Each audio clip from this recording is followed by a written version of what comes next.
Olá, sejam bem-vindos! Para quem ainda não me conhece, meu nome é Guilherme de Sá e eu sou cabeleireiro.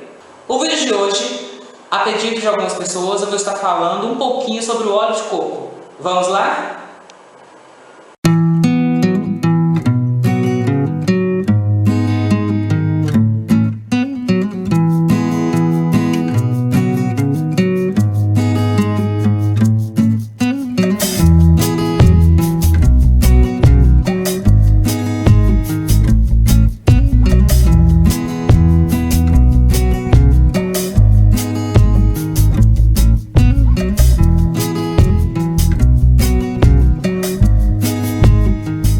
Então, gente, para quem ainda não conhece o óleo de coco, é esse daqui, ó. Esse vidrinho eu comprei, já deve ter mais ou menos um ano e pouquinho. Ele é o óleo de coco extra virgem, 0% de gordura trans. Na verdade, eu acho que a principal função dele seria essa, né? Mas as pessoas gostam de dar uma acrescentada em suas vidas, né? Então, como que a gente usa para o cabelo? No geral, ele é usado na máscara de hidratação. Uma colher já é o suficiente para essa máscara ganhar a capacidade de nutrir o seu cabelo. Porque é isso que o óleo faz, ele nutre. Uma outra forma de usar o óleo de coco é diretamente no cabelo.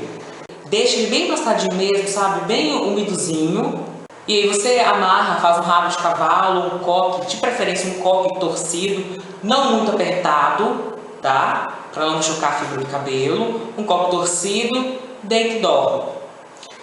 No outro dia você lava. Se por acaso o cheiro dele te incomodar, você pode usar ele tranquilamente, deixando 30 minutos antes de fazer a lavagem dos seus cabelos. Ou seja, você passa o óleo de coco no cabelo, deixa bem umidozinho, né? Aquele grudadinho, deixa 30 minutos, lava com shampoo, usa a sua máscara de hidratação. Se quiser colocar mais um pouquinho do óleo, pode.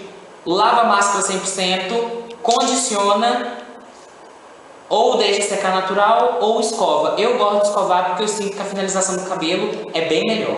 Esse vidrinho está custando em torno de R$32. Esse que eu comprei, ele vem com 180 ml da Solnatus. Pra mim, ele tá durando até demais. Eu não sou muito de usar ele porque eu já uso alguns finalizadores, então eu só uso ele para nutrir. Isso de talvez uma vez no mês. E pra gente que tem cabelo muito oleoso, é só nas pontas. Nunca leva esse óleo para raiz. Raiz, você pensa assim, raiz não precisa de óleo. Raiz de oleosidade é natural. Comprimento e pontas podem ser lubrificados. Comprimento pode ser lubrificado, pontas devem ser lubrificadas. Bom, o vídeo de hoje fica por aqui. Eu espero que vocês tenham gostado dessa dica. É uma dica muito simples, é fácil de fazer, dá para combinar no seu cronograma capilar. E se caso você tem alguma dúvida, alguma coisa que eu não falei aqui no vídeo, é só você compartilhar com a gente aqui nos comentários do vídeo. Se você gostou do vídeo, dê um like, se inscreva no canal, claro, não vamos esquecer disso, se inscreva no canal e até o próximo vídeo. Até lá!